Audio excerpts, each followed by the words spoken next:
Stealth and espionage are usually associated with the Metal Gear Solid franchise, but it doesn't own a monopoly on those genres. Let me show you the small indie game Gunpoint.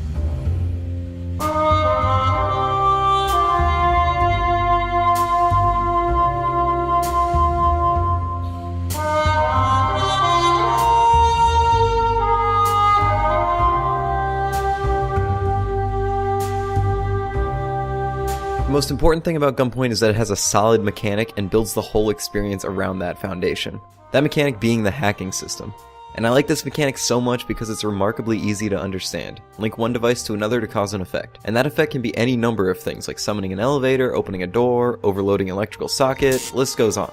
But like a lot of other well-utilized mechanics, Gunpoint ramps up the difficulty as you progress to show how complex the puzzles can get in each of the missions. The mechanic remains as simple as ever to understand, but now devices can only be linked to another device of that same color, and that causes these huge systems of circuitry that you have to keep track of. And Gunpoint's hacking is slightly reminiscent of the detective mode in the Arkham franchise. And if you're familiar with my videos, you'll know that I'm not a huge fan of how powerful Arkham's detective mode is. But Gunpoint has a great balance between your normal player view and the hacking view, because the instant you begin to move while hacking, you're switched back to your normal view. This hack view lets you scout the whole area, but makes you, the player, entirely stationary while doing so.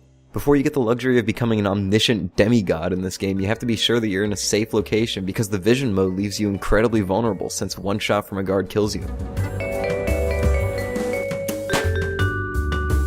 That's the sort of division of power that I love, and it's amazingly utilized. Each floor is a puzzle that's scouted out, and then you plan your moves based off the information you know. You take baby steps through the level by setting up your next move, hooking up different devices, and then executing it while avoiding detection. And pulling off all of that properly is really satisfying.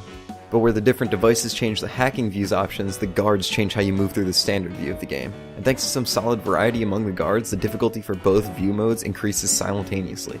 My favorite guard being the assassin dude that can see in the dark, and that changes things a lot more than you'd think it would.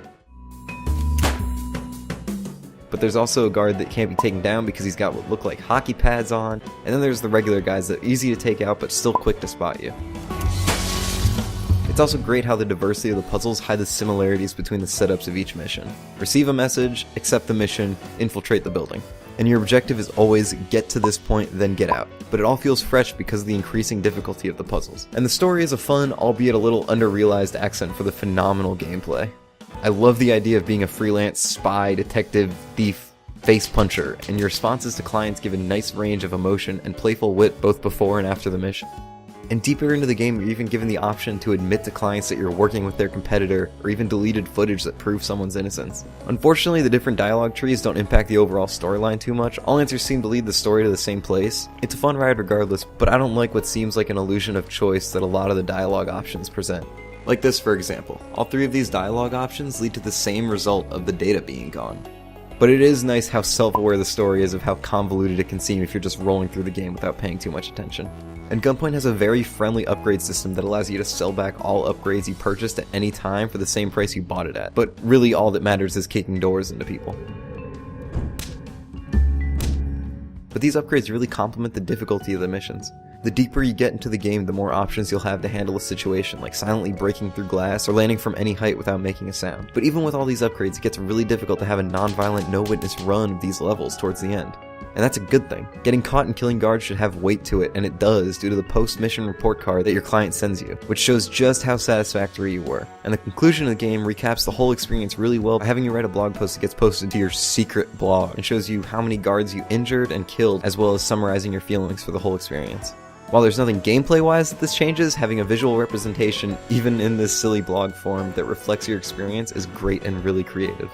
Gunpoint's just a game that makes me happy. It's a game that knows it has a great mechanic and does a great job of showcasing it by structuring a great focused game around that single idea. And it's not afraid to be a little goofy too. So get in touch with your freelance private investigator, espionage spy person and check out Gunpoint.